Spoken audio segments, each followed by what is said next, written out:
بعد اعلان الخبر بيقول كده، بعد اعلان مرشد الاخوان محمد بديع عن تاسيس الجماعات الرياضيه او فرق رياضيه لجماعات الاخوان، دلوقتي بدا يظهر يعني تعليقات ساخره ما بين التراس الاخوان، وظهر صفحات جديده على الفيسبوك بعنوان التراس السلفيين، والتراس السلفيين متقدمه اكثر في العدد.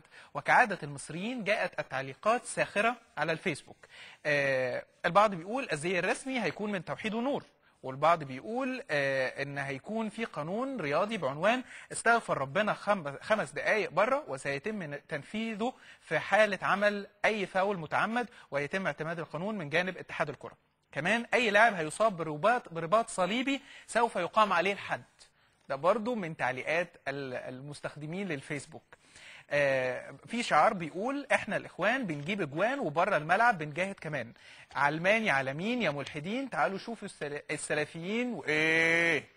المرشد العام بيقول فريق الاخوان فريق مدني بمرجعيه اسلاميه يمكن ان يديره قبطي. بنؤكد ان احنا بننقل الخبر كما هو.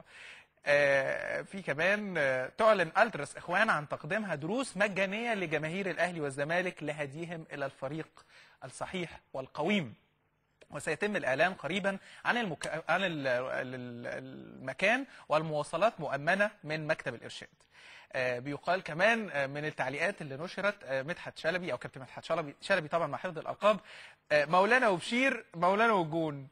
في كمان قيادة الإخوان تعد بعدم التدخل في فريق الإخوان، فقط سيختاروا اللعيبة والمدير الفني ومجلس الإدارة. التيشيرت هيبقى عليه السبونسر بتاعه أو الراعي بلح أو سواك. أحد محبي فتح القنوات في كل المناسبات هيفتح قناة بعنوان تيت إخوان. وبعد كده ننتقل لألتراس الإخوان، بيولعوا بخور بدل الشماريخ، وسؤال يطرح هل يجوز أن يشجع عضو الجماعة فريق آخر؟ ده برضو لسه بننقله كما موجود من أخبار الفيسبوك، عشان نرمين بتقول مش عايزين الأخبار التقليدية. ده مكتوب في الفيسبوك. أعلنت جماعة الإخوان المسلمين عن إنشائها فريق كرة قدم، وسيتم استبدال الكابتن بالشيخ، هيبقى شيخ الفريق وليس كابتن الفريق. ومفيش اللعيبة هتنادي على بعضها بيا أخي.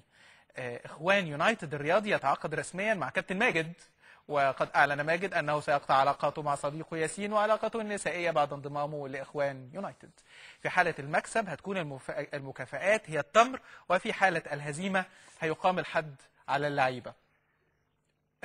تحريم الترقيص وإباحة المراوغة، راوغ ولكن ممنوع ترقص. التسلل مباح لأن الحرب خدعة، لا مانع من إدخال الكرة للهدف بالإيد ما دام اللاعب قد سمى بالله قبل إدخالها. الشعار الليلة جينا والدوري إن شاء الله لينا، لا زمالك ولا إسماعيلي، الإخوان هو نادينا، لا هجومية ولا دفاعية، عاوزينها كورة دينية.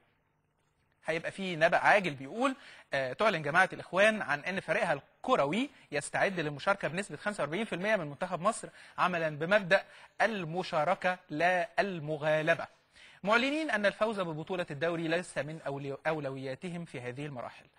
يا إخوان يا مدرسة، دين وفقه وهندسة.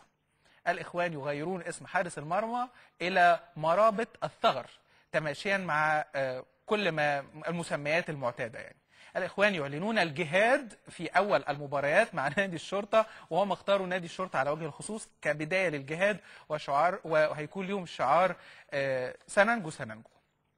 كمان خلاف بين السلفيين والإخوان حول المواقف من الهجمات المرتدة، والإخوان يؤكدون أننا ملتزمون بقانون الاتحاد الدولي، والسلفيون يتهمون الإخوان بالمداهنة. سجل أهداف، لا تيأس، لا تخشى الأهلي، كن حسن الخلق مع الخصم، أنت إخوانجي، كابتن ماجد كابتن ماجد.